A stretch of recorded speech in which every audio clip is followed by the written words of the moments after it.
পাঠিয়েছেন পুরো মানব জাতির জন্য, শুধু মুসলিমদের জন্য না। এখানে আল্লাহ বলেছেন চুরি করলে চোরের হাত কেটে দাও। কি করো? কে শুনবে এই কথা? এখন কে মানবে এই কথা? আল্লাহ পাক বলেছেন যদি জেনা করে, সমকামিতা তো বহু দূরের কথা, এমনি জেনা করলে জনসমক্ষে 100 বেত্রাঘাত করবা। সূরা নূর, কোন সূরা?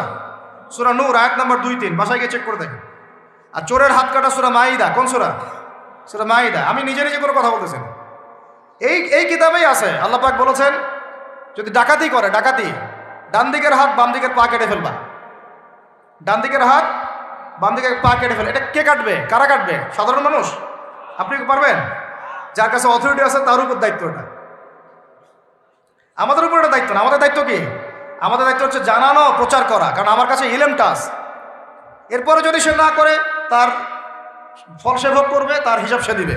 আমাদের কাছে এই পর্যন্ত শেষ।